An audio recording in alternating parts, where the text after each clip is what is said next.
Hey everyone, welcome to the Champion's Mind. I'm your host, Naira Fields, and today we're back on a part 2 of AMAs.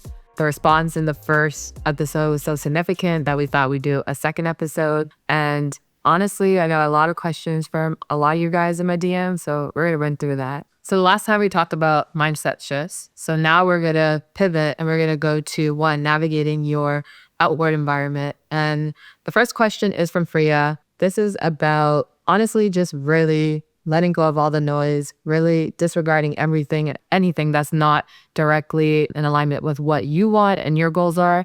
And a lot of people get stuck in this where there's comparing on social media and they're seeing the success of everybody else, but they just have a hard time focusing on their own journey. So this question is from Furia. And her direct question is, how do you stop comparing your career progress to everyone else's? And girl, this is an amazing question. I'm struggling with that myself now, so I completely get what you're going through.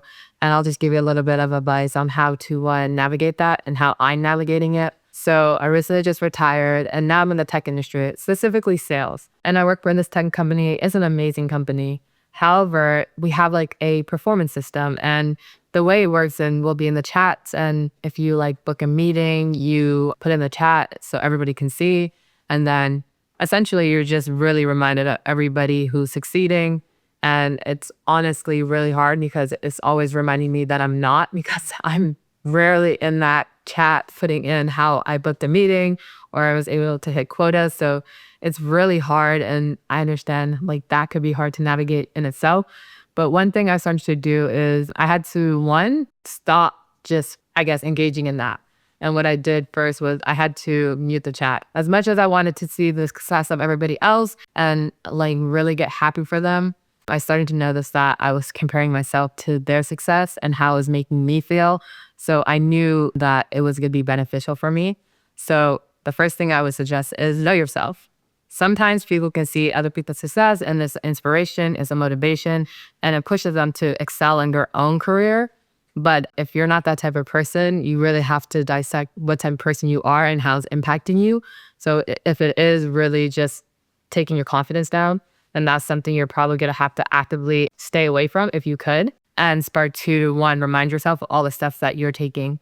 And one thing that I'm doing specifically is always grounding myself to understanding that it's not about the results in the beginning, because I know I'm learning and I'm growing, but it's acknowledging that I'm taking steps to improve. So if that means one day I really just didn't have energy to make calls and like push myself, I would acknowledge that today I made 150 calls and I know I didn't have like the best energy, but I'm going to give myself credit for showing up. And every time I show up, it's not about how much energy I'm putting or if I'm hitting quota, but consistently over time, if I'm showing up, I'll get the results. So that's where you have to take that information or even dissect what is making you feel, and then understanding that it's not about the destination or the result, but about the progress and showing up each and every day. And as long as you're doing that and you're getting better over time, and then that's all that matters, and you can acknowledge that and give yourself an award for it. So the second question is from Omar, and this one is really something that I could really relate to, and I know a lot of you guys can. It's really about understanding your value and how to voice that to people who don't see it or aren't really aware of the value you bring. So his direct question is, any advice on how to ask for a raise when you deserve it? This one is really good, and I get you, Omar. We've all been there. And ways that I've navigated for asking for a raise is, late in my career as a basketball player, I started to realize how much value I was bringing to teams. And this was very easy to see as an athlete. It was just super easy. I had to see my stats. If I was scoring 20 a game and we were winning X amount of games and we won a championship, I know how much value I brought to that team. So it was very clear for me to see like, okay, I know what I can bring to a team and I know how much I should get paid because I have it directly on paper. So first I would tell you is, what value do you bring? And really ask yourself that, and then take the time to write it down. And then from there, if you can put it in a way where it demonstrates how it relates to helping the company, that you can see the value for yourself, not only you, but then when you do go to your boss and you're like, boss, like I want a raise and this is why I want a raise, it's just easier to communicate or articulate that this is the value I bring to the company. I've helped revenue grow by 10%. I've helped this department increase sales or increase our outreach to different social platforms and our audience. If you have all of that on paper, it's a little bit easier and it gives you more confidence to walk into a room and ask for the raise you deserve. But more importantly, like, you have to know that for yourself. Even if you can't really look at the paper and believe that's the value you bring, you have to, one, start to cultivate and believe for yourself that you do have value. And once you get clear about it, you'll start to believe in it more and more. And then from there, if you don't, it's just about reinforcing it. So the ways I did that was I always just had like a folder or a video on my computer where I would look at all the moments where I was successful, and I would watch that each and every day. And it was kind of like cramming my brain and reinforcing in my brain that this is who I am when I'm at my best. And the more I did that in little ways, I started to believe that I do have value and I can bring that to any organization or business.